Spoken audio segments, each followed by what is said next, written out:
Boa tarde. Nós vamos agora apresentar essa sessão da SPR-TV. O título é Abra a Cabeça e a Boca. Vamos falar sobre uma revisão prática de anatomia dentária. Então, eu sou o Márcio Garcia, eu sou médico radiologista e coordenador do Serviço de Tomografia e Ressonância de Cabeça e Pescoço da DASA. Aqui ao meu lado está a Regina. Boa tarde a todos. Eu sou médica do Hospital das Clínicas, do INRAD e do Hospital Albert Einstein e sou supervisora do programa de residência médica do Hospital das Clínicas. E aqui ao meu lado também está o Henrique Zupani. Boa tarde, meu nome é Henrique Zupani, sou o diretor do Departamento de Radiologia da Santa Casa de São Paulo e médico assistente do setor de radiologia do Instituto do Câncer do Estado de São Paulo e do Hospital do Coração, HCOR. E remotamente está o Hugo. Por favor, se apresente, Hugo. Bom dia, meu nome é Hugo Tames, eu sou médico radiologista de cabeça e pescoço do Instituto de Radiologia, o INRAD do HC-FMUSP e do Hospital Israelita Albert Einstein. Então vamos iniciar, a Regina vai iniciar a discussão. Vou começar com a anatomia.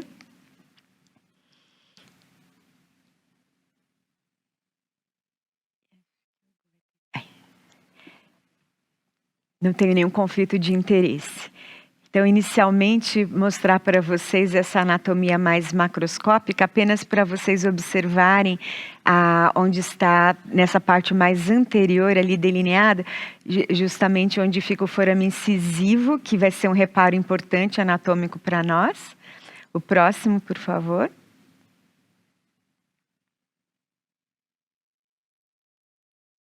Aqui também para mostrar essa parte, a inervação dos dentes. Então, vocês podem observar que a inervação da mandíbula, né, é proveniente de um ramo do nervo trigêmeo, né, do ramo mandibular e o ramo do nervo alveolar inferior que vai inervar todos esses dentes e depois ele sai no forame mentoniano, mas se continua como um nervo incisivo, né? E para a maxila, a gente vai ter ramos tanto do V2, né? A gente vai ter ramos do V2, quanto ramos que vêm de outras origens também. O próximo, por favor. Aqui para observar, então, como é o aspecto na tomografia, né? A gente consegue identificar, então, todo o trajeto do canal mandibular, por onde passa o nervo alveolar inferior, e todo esse seu trajeto, e também mostrando ali os foramentos mentonianos e os canais incisivos nesse corte coronal. Próximo, por favor. Outra referência anatômica muito importante é o sulco miloioideu. E vejam que nessa linha tracejada pontilhada em preto, a gente pode observar que os ápices radiculares do segundo e do terceiro molar inferiores, eles estão abaixo dessa linha e todo o restante dos dentes e os demais dentes estão acima. Isso vai separar o espaço submandibular da região da cavidade oral. Então, isso vai ter impacto importante depois, quando forem discorridas as patologias que vocês vão ver a seguir. Próximo, por favor. Então, aqui nos dentes, né, os elementos principais. Então, a gente tem a coroa na porção superior, o colo e a raiz.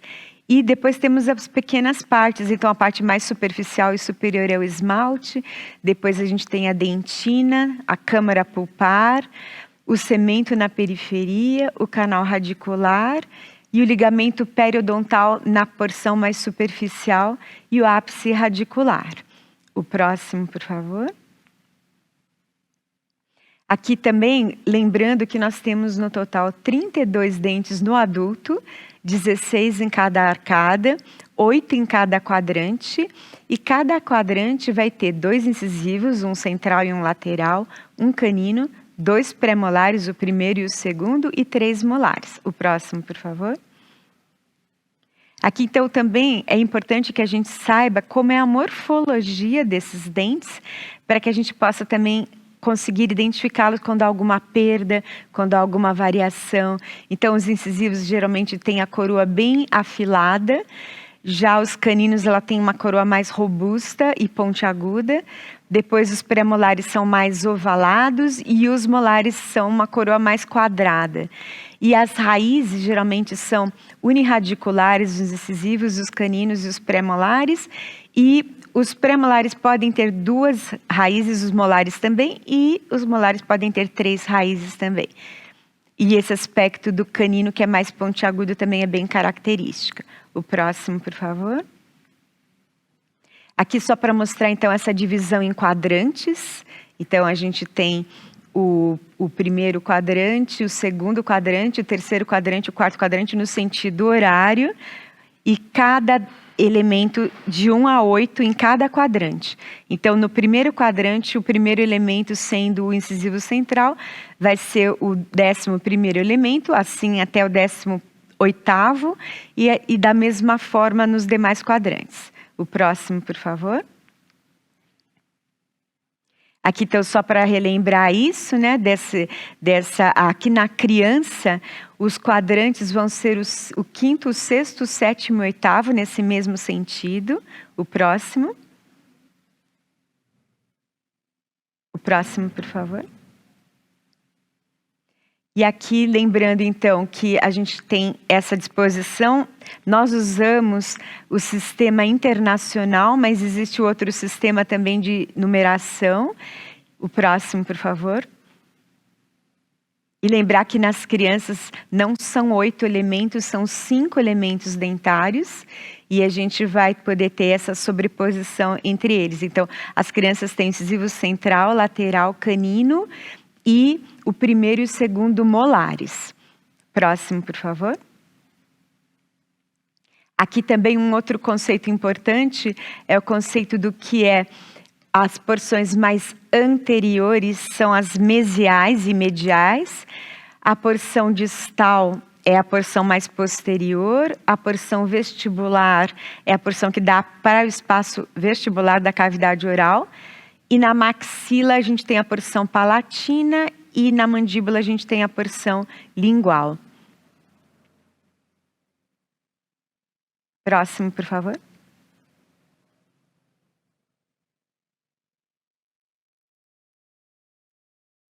E aqui, então, para mostrar novamente esses detalhes, né, com a maior resolução do cone beam, o próximo.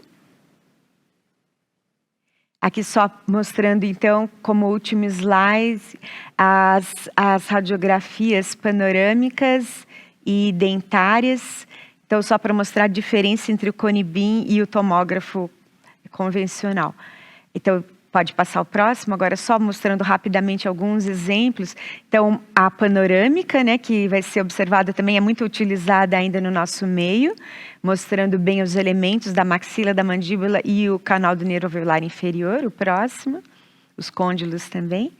Aqui mostrando um detalhe de como o cone beam consegue dar uma ótima resolução com uma menor radiação, o próximo. Aqui só exemplos de como são as reconstruções do cone beam com esse detalhamento. Pode passar, por favor. Aqui também começa a disposição do software do Dental Scan, como ele mostra as panorâmicas, como ele mostra as reconstruções oblíquas. O próximo. Aqui mostrando também uma outra aplicação, inclusive a possibilidade de fazer reconstruções tridimensionais. O próximo. Aqui também mostrando que a gente pode fazer essas reconstruções através da tomografia multislice, o próximo. Aqui essas reconstruções e os seus planos, as reconstruções programadas, o próximo. Aqui só exemplos de reconstruções tridimensionais, salientando o canal do nervo alveolar inferior, o próximo. Aqui da mesma forma, apenas mostrando na criança e com essa sobreposição dos elementos descidos e dos elementos permanentes na criança. O próximo. Aqui também para mostrar exemplos de reconstruções realizadas tanto no cone beam quanto no multislice. O próximo. Encerrou. Muito obrigada.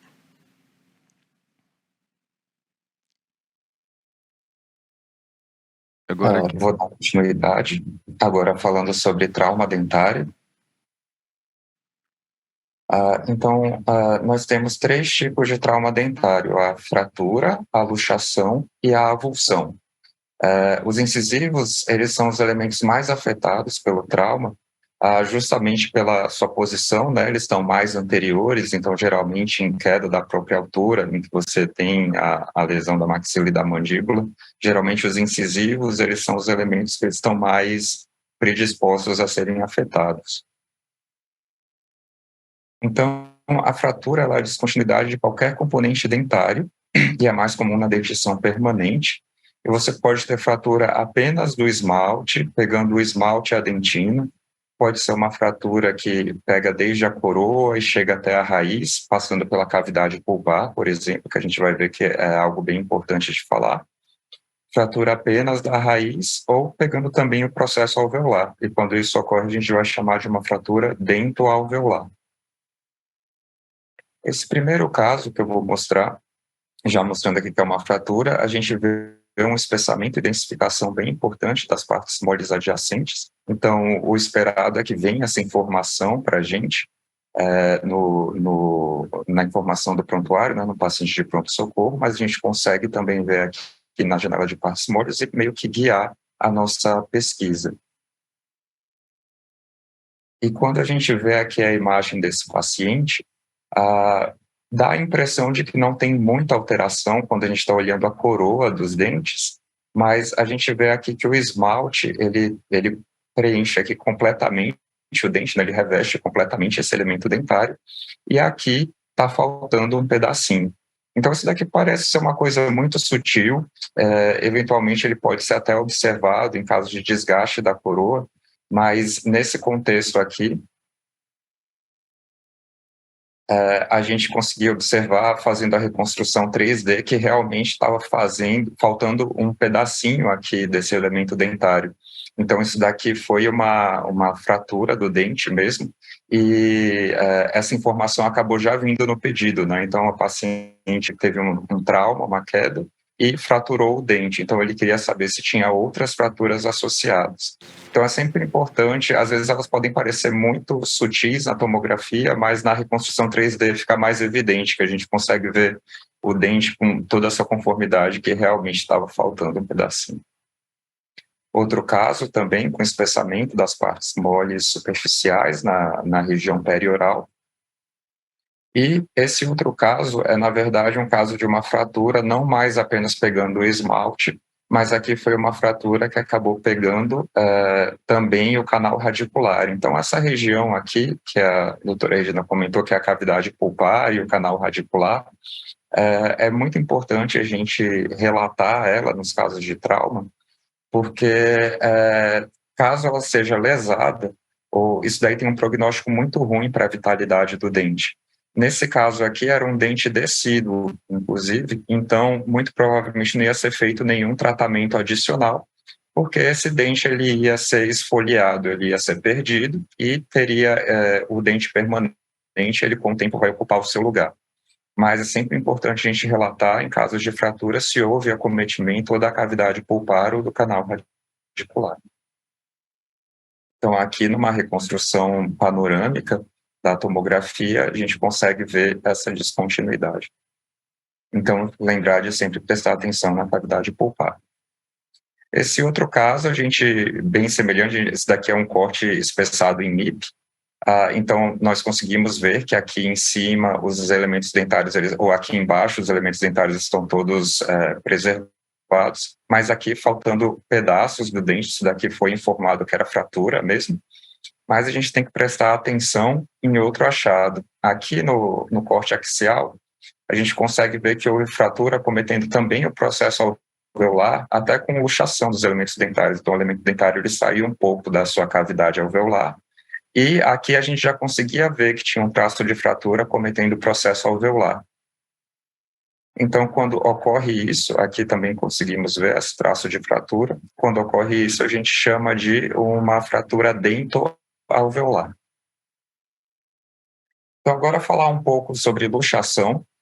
Luxação geralmente está relacionado à lesão às estruturas de suporte dentário, sendo o principal componente o ligamento periodontal. Ele tem todas essas denominações, então concussão, a gente não vê nenhuma alteração por imagem, mas o paciente sente dor no dente. A subluxação, no exame físico, o dente ele parece um pouco mais móvel, mas geralmente a gente não vê alterações de imagem, então o dente ele está exatamente no mesmo lugar. E os tipos de luxação, que a gente vai falar mais para frente. Então, aqui são as ilustrações desse artigo aqui, do nosso serviço que eu tinha mencionado, do Rafael. Isso daqui seria uma luxação extrusiva, então o dente ele se movimentou do seu local habitual, mas não teve uma fratura dentoalveolar. Esse daqui seria uma luxação que é chamada de lateral, mas na verdade ela pode ser para qualquer direção, apesar desse nome luxação lateral, que é quando tem uma fratura dentoalveolar associada. Uma luxação intrusiva, então o dente ele foi em direção ao processo alveolar, e aqui a avulsão dentária, onde o dente ele sai completamente da sua cavidade alveolar.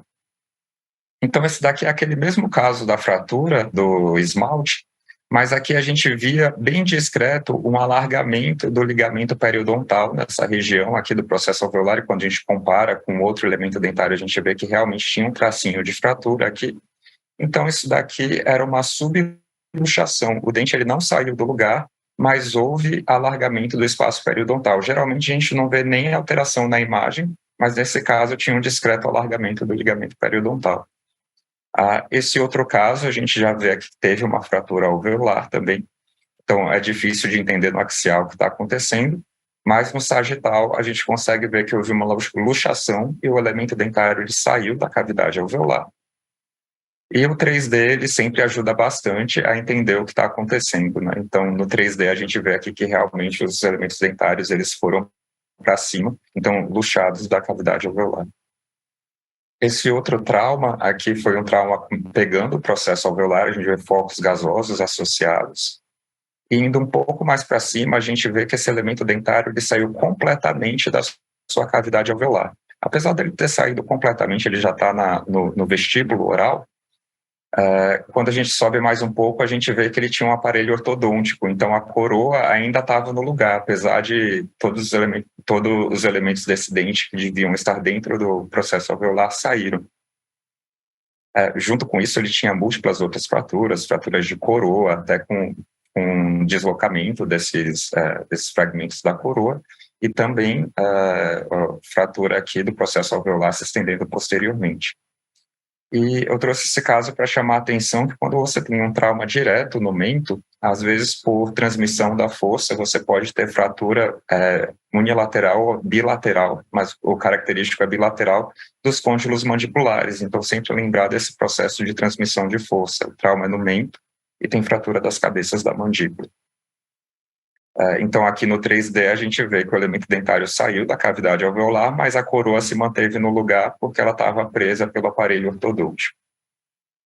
E a última fratura que eu vou falar é a fratura radicular vertical. Então, é quando um paciente ele faz um tratamento endodôntico, o tratamento de canal, como a gente costuma falar, e essa fratura ela é descrito como se fosse por um aumento de pressão, uma possível associação por um aumento de pressão relacionado ao tratamento endodôntico. E o dente ele fratura no seu eixo longitudinal, então uma fratura das raízes de maneira vertical. Passando aqui um pouco mais para cima, a gente vê novamente, então esse daqui é o aspecto habitual, e aqui a gente vê essa fratura do elemento dentário. Isso daqui é uma causa de falha de tratamento endodôntico, então esse dente acaba não sendo tratado, ele fica infectado. Aqui no corte sagital, mostrando essa fratura. Então, era isso, agora vou passar a vez para o Dr. Márcio. Obrigado, Hugo. Agora a gente vai falar sobre os processos inflamatórios infecciosos. Pode passar, por favor? E ontem na aula da doutora Ula, no nosso módulo, foi muito interessante que ela comentou que os dentes são grandes vilões quando você está na parte de emergência, quando você está no pronto-socorro, e é verdade, né? Então, muitas das causas de dor orofacial, de trigeminalgia, muitas das causas de processos inflamatórios infecciosos na face, eles são odontogênicos, eles são de origem odontogênica. Isso porque a cárie é uma doença extremamente prevalente, então 80% da população vai ter algum tipo de cárie até os 17 anos, isso da população brasileira. E é interessante que a gente saiba que a cárie ela pode ser desde um processo que fique só ali na coroa dentária, que a Regina comentou, no esmalte e na dentina, ou ele pode se estender e chegar até o ápice radicular, né? Então eu vou passar direto para a gente já ir comentando ao longo com os casos. Pode passar, Hugo, por favor. Então isso aqui é um exemplo de uma cárie inicial, é apenas esse pequeno ponto, né, essa pequena descontinuidade aí, em qualquer uma das faces que a Regina mostrou para vocês já, da coroa dentária, ela pode se estender e pode ter uma profundidade. Então vocês vejam aí que pela translucência do dente, a gente consegue observar que tem aquelas fendas e tem até uma área mais escura abaixo do esmalte, né? Então você pode ter um pequeno ponto, um pequeno orifício no esmalte e a extensão por baixo para a dentina, como a gente vê naquela imagem ali de tomografia ao lado. Pode passar.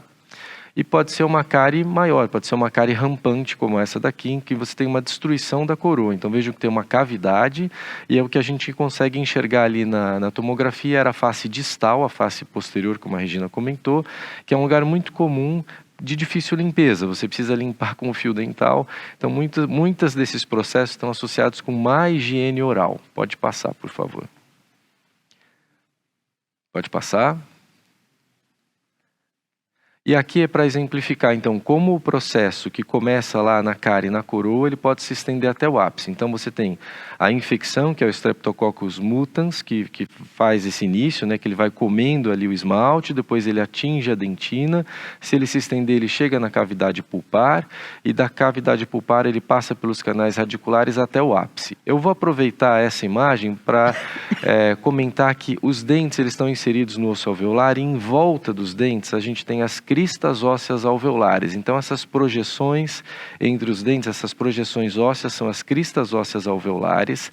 Aquela região entre as raízes é chamada de furca, e a projeção da gengiva que a gente enxerga entre os dentes quando uma pessoa sorri são as papilas gengivais. Eu vou comentar nessa imagem para falar sobre a outra doença infecciosa que a gente também tem na cavidade oral. Pode passar. E aqui é um exemplo de como aparecem essas periapicopatias. Pode passar, Hugo.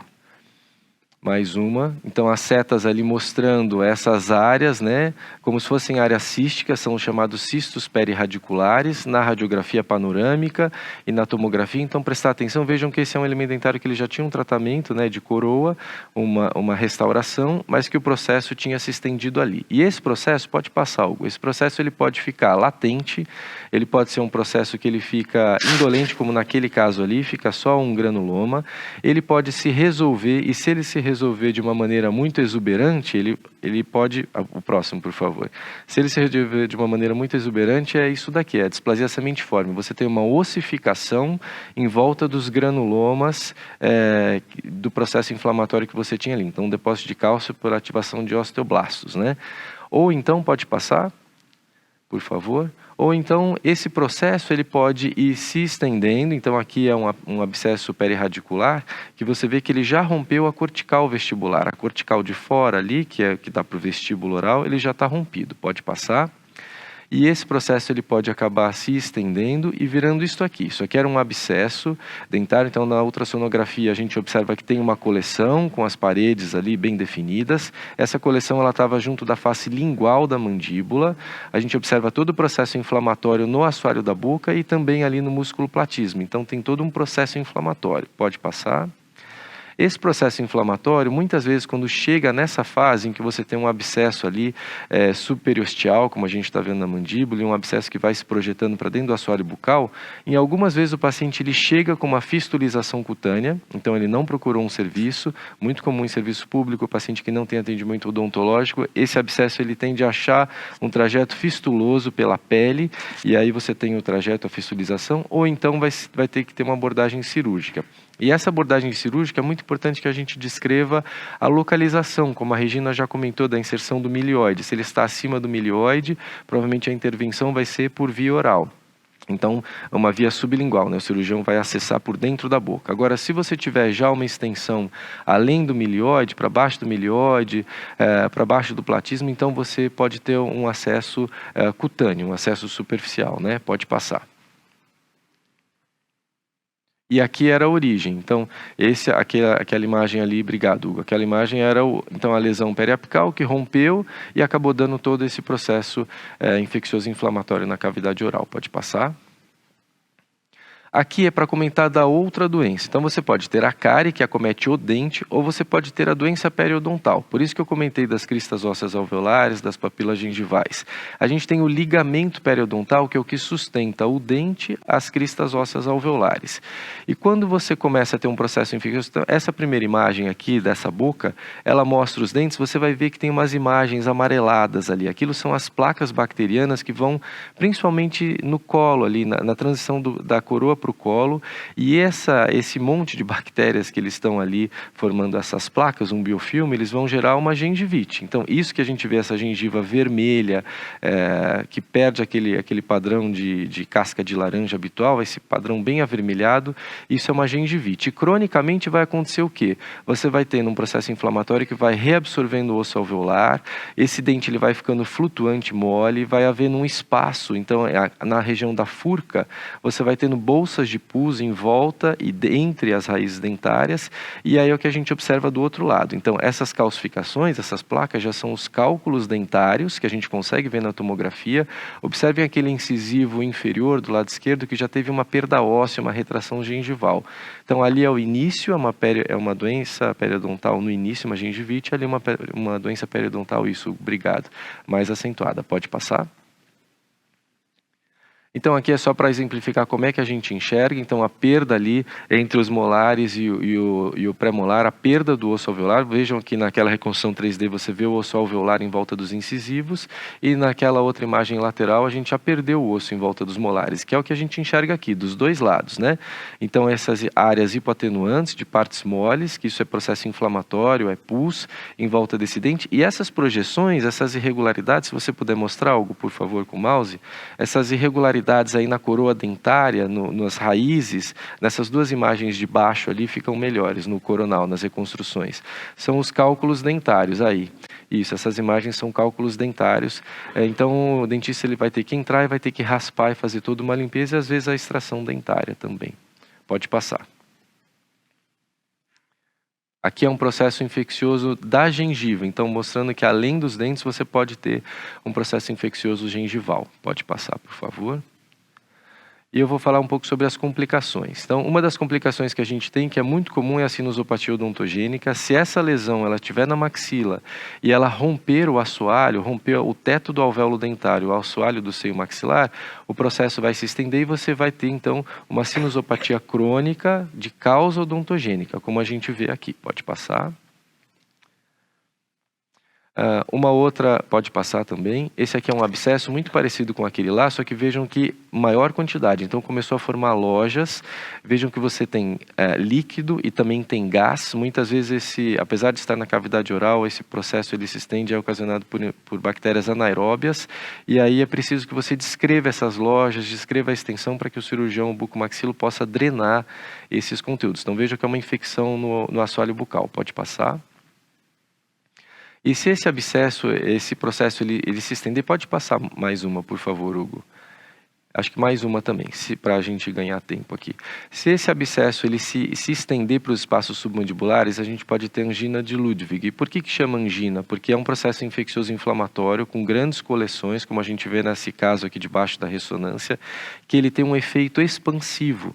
E esse efeito expansivo, que ele está restrito à região do assoalho bucal e da região submandibular, pode levar a um estreitamento das vias aéreas e uma angina e um comprometimento mesmo respiratório, né? Fora toda o processo que você pode ter aqui de bacteremia, febre, trismo e outras complicações. Então, se você estiver diante de um quadro muito extenso, lembrar desse nome da angina de Ludwig e descrever muito bem. Pode passar? Aqui osteomielites, então um caso bastante exuberante, que tinha um comprometimento ali do ramo mandibular e do ângulo do lado direito. Vejam já a perda do sinal ósseo habitual, a infecção toda do músculo masseter com essas coleções, pode passar por favor, e essa coleção apresentando restrição à difusão. Então, não esquecer de fazer o protocolo completo na suspeita de processos infecciosos odontogênicos, né, com contraste de difusão. Já estou acabando, Henrique. Mais uma, por favor. Pericoronarítica é um processo infeccioso da gengiva quando os terceiros molares estão nascendo e você tem um problema de higienização. Só para mostrar que tem bastante dor e não esquecer dessa entidade, você vai ver só um dente irrompido ali, começando a erupção, né? E aí você vê o processo inflamatório da gengiva ao redor. Pode passar. E o último que eu queria comentar é esse. Pode passar mais um, por favor, Hugo. Após procedimentos de exodontia, de retirada dos dentes, pode passar. A gente pode identificar, então, umas coleções, processos infecciosos aí, com coleções se estendendo do sítio cirúrgico para outros lugares, aqui no caso, para o arco palato-glosso. Pode passar? Pode passar, mostrando ali a infecção se estendendo para outras áreas, né, cavidade oral e faringe. Pode passar. Muito obrigado. Agora é o Henrique que vai comentar. Bom, continuando então, falar só para terminar um pouquinho de algumas lesões expansivas odontogênicas relativamente mais comuns do que a gente vê na nossa rotina diária, ou que pelo menos a gente costuma pensar mesmo. Pode passar, por favor. Aqui só um algoritmo para você pensar no tipo de lesão, para vocês observarem inicialmente sobre os cistos odontogênicos, como a gente tem uma variedade muito grande de lesões císticas que podem entrar no diagnóstico diferencial dessas lesões. Então a gente pode ter os cistos maxilares e mandibulares, de origem epitelial e não epitelial, podem ter aqueles relacionados aos seios maxilares e aqueles de partes moles. Entre os cistos epiteliais, lembrar daqueles de desenvolvimento, odontogênicos e não odontogênicos, e os inflamatórios. Inflamatórios, o Dr. Márcio já demonstrou o cisto radicular. E nós também temos que lembrar os cistos residuais, em casos também de exodontia. E os não epiteliais, como por exemplo o cisto traumático, ou o cisto simples, e cisto ósseo aneurismático. Nesse esquema que eu está mostrando do lado, é só para mostrar para vocês a apresentação de muitos destes cistos. Muitos deles acabam sendo diagnósticos diferenciais entre si, mas com algumas características típicas a gente consegue identificar o tipo de cisto que a gente está procurando e até ajudar bastante descrevendo realmente qual é o cisto que a gente está observando. Dentre eles eu gostaria de chamar a atenção para o cisto radicular, que é relacionado a processo inflamatório odontogênico, cisto residual, muito comum, também de processo inflamatório relacionado à exodontia, ou perda do elemento dentário, o cisto dentígero, que tem uma característica muito importante, que eu vou demonstrar para vocês, e o queratocisto odontogênico, que tem muito, eu vou mostrar também uma imagem, e tem uma característica muito típica. Pode passar, por favor? Inicialmente, só para mostrar rapidamente o cisto periapical ou o cisto radicular, e também, ou como a gente costuma colocar muitas vezes nos nossos relatórios como periapicopatias, são conhecidos como cistos radiculares, são as lesões císticas mais frequentes relacionadas aos elementos dentários, relacionadas à infecção dentária. Uma coisa que é importante, costumam ser bem arredondados, ou um aspecto piriforme, uniloculares, lucentes, radiolucentes, seja na região periapical e normalmente pequenos, menores do que 1 centímetro. Então, normalmente você pode ver também um pouco de esclerose ao redor dos elementos dentários relacionados ao ostite reacional. Então, lembrar, processo inflamatório dentário leva a esse cisto radicular. Pode passar ao próximo, por favor. Outro tipo que eu gostaria de chamar a atenção é o cisto dentígero, que tem uma característica muito típica, que são os segundos cistos mais comuns, e a característica típica dele é relacionada a elementos dentários inclusos. Normalmente você tem um elemento dentário incluso, e ao redor da coroa deste elemento dentário você vai ter o crescimento de uma lesão cística. Pode ser na maxilomandíbula, muito mais comum na mandíbula, 3/4 aí dos pacientes são na mandíbula, muito mais comum nos terceiros molares inferiores, depois os superiores, caninos e pré-molares, mas muito mais comum nos molares. Normalmente, essa é a característica típica. Nesse exemplo que eu estou mostrando, você tem uma lesão na maxila, que já promove um remodelamento do seio maxilar esquerdo e um elemento dentário incluso. Então você viu, elemento dentário incluso, lesão cística, principalmente ao redor da coroa, é igual a cisto dentígero. Pode colocar essa informação no seu relatório. Próximo, por favor. E o queratocisto odontogênico, que são lesões císticas benignas, que envolvem mandíbula ou maxila, e que acredita que surjam da lâmina dentária. Normalmente são localmente agressivas e têm uma alta recorrência após excisão. 5 a 10% desses casos são múltiplos, e é extremamente importante, porque normalmente a gente acaba aprendendo sobre o queratocisto odontogênico quando a gente fala sobre essa multiplicidade dessas lesões, que são associadas à síndrome nervo-basocelular ou síndrome de Gordon-Goltz. Então, normalmente acaba havendo múltiplos queratocistos odontogênicos nessas doenças. É muito mais comum na mandíbula, corpo mandibular ou ramo mandibular, e são essas normalmente umas lesões císticas uniloculadas relacionadas às raízes dentárias que promovem uma expansão e a extensão longitudinal do corpo mandibular. Próximo, por favor. Também falar sobre tumores odontogênicos. Eu coloquei essa tabela para mostrar para vocês como nós temos muitos elementos, lesões expansivas tumorais de origem odontogênica. Essa tabela da esquerda é a última classificação da Organização Mundial de Saúde de 2022, em que a gente tem toda a descrição dos elementos dentários odontogênicos. Próximo, por favor. Alguns que eu gostaria de citar principalmente, dentre eles o ameloblastoma, que é a lesão expansiva odontogênica mais comum, benigna, normalmente na segunda década de vida, costuma ser predominantemente masculino, isso no padrão unicístico, que a última classificação dividiu entre unicístico, extraósseo e convencional, costuma ser unilocular ou multilocular. Esse aspecto bolhoso que nesse caso eu estou apresentando é o aspecto que mais chama atenção, mais nos chama atenção. Essa daqui é a maior possibilidade de um ameloblastoma. Preferencialmente na mandíbula, pode ser uma lesão sólido-cística, com afilamento cortical, reabsorção dos alvéolos dentários. O que eu gostaria de chamar atenção nesse caso é essa lesão bolhosa, cística multiloculada, componente de partes moles. Na fase pós-contraste, o componente sólido pode ter um pouco de realce pelo contraste iodado. Esse é um aspecto muito típico do ameloblastoma, normalmente na mandíbula. Normalmente acaba chegando o diagnóstico com lesões relativamente grandes, um diagnóstico um pouco mais tardio, já promovendo deformidade dos pacientes. Pode passar. Outra lesão que eu gostaria de chamar a atenção também, que é o odontoma, é a segunda lesão expansiva mais comum, mas são amartomas, são considerados amartomas, mas acabaram entrando na classificação da Organização Mundial de Saúde como tumores odontogênicos.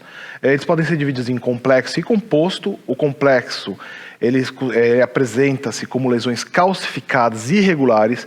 Você não consegue distinguir pequenos elementos dentários de permeio a essa lesão. Diferente do odontoma composto, em que você vai ter um aglomerado de pequenos elementos dentários. É muito comum a gente acabar procurando artigos ou até mesmo reportagens na internet em que o paciente fez uma excisão de 100 elementos dentários, 100 pequenos dentes. Normalmente são odontomas compostos, que são múltiplos microdentes. Você consegue identificar as estruturas dentárias.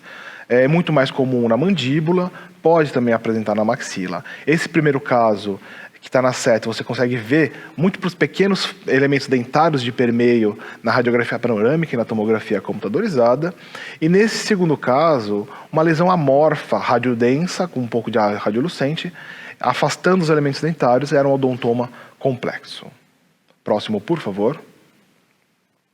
Uma terceira lesão que eu gostaria de comentar é o cementoblastoma, visto que tem uma característica muito típica. Normalmente na segunda a terceira década de vida, também sem predileção por sexo, costuma ter um crescimento na mandíbula, e o importante é a relação que a lesão apresenta com as raízes dos elementos dentários. Normalmente uma lesão radiodensa ou uma densidade mista, arredondada, irregular, lobulada, e o que chama atenção é essa borda radiolucente, esse halo radiolucente que pode ter ao redor da lesão. Pode ser muito bem observado na radiografia panorâmica ou na tomografia computadorizada. Tá? Então essa é uma característica muito típica, e essa íntima relação com os elementos dentários, com as raízes dos elementos dentários. Próximo, por favor. O fibroma semitossificante, diversos nomes podem ser também apresentados nessas lesões. Normalmente tem uma predominância em terceira década de vida, com certa predominância de sexo feminino. Normalmente se apresenta como uma massa sólida, geralmente na mandíbula, como todas as outras lesões, costumam ser muito mais frequentes na mandíbula. Pré-molares, muito mais frequente pré-molares, anteriores aos molares. E desloca os elementos dentários com remodelamento ósseo ao redor. Normalmente, em casos mais iniciais, eles costumam ser radiolucentes e vão ossificando, calcificando ao longo do tempo. Eu gostaria de chamar a atenção nessa radiografia panorâmica que você consegue observar muito bem o deslocamento, o remodelamento dos elementos dentários. Você teve um progressivo aumento da mandíbula, remodelamento e esse deslocamento dentário de uma região radiodensa, lobulada, bem definida. Próximo, por favor. Este é o último caso que eu gostaria de chamar a atenção, que também entra na classificação da Organização Mundial de Saúde, é o carcinoma meloblástico. Predominância masculina, 1% somente dos tumores de mandíbula, é bem raro, porém eu gostaria de chamar a atenção, porque normalmente são meloblastomas mais agressivos, são lesões ósseas mais agressivas que acabam fazendo diagnósticos diferenciais com outras lesões mesenquimais que podem ser originadas de estruturas ósseas.